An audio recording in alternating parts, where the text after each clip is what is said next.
Marami ang humopya sa naganap na laban ng Gilas Pilipinas kontra Tall Blacks kahapon, lalo na matapos umabot ang ball game sa dalawang overtime.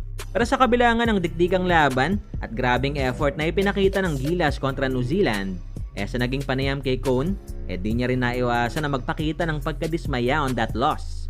Well, it would have been nice to be able to come down here and steal a game. That was would have been special, and the fact that we got as close as we did, obviously, is a huge disappointment. You know, once you feel like it's in your grasp and you let it slip away, it makes it tough. We had chances in both overtimes to, the regulation and overtime to win that basketball game, and we just came up short.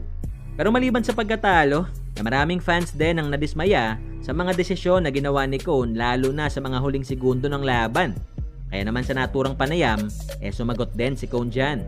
Bottom line was, our guys came to play. They expended an incredible amount of energy just staying in the game.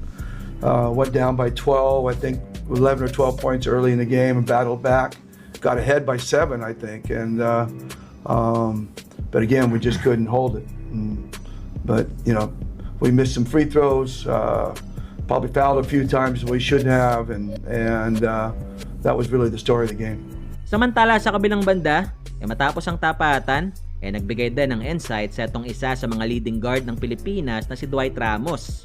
Kung saan dito pinunto niya ang mga napansin netong rason kung bakit natalo ang Pilipinas on that game.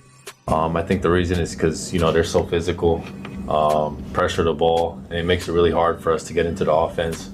So obviously the rebounding is tough, and I think that's what they pride themselves in, is kind of roughing us up a little bit, getting offensive rebounds, and it makes it hard for us. But we were right there, and they just made a couple more plays than us towards the end, and got it done.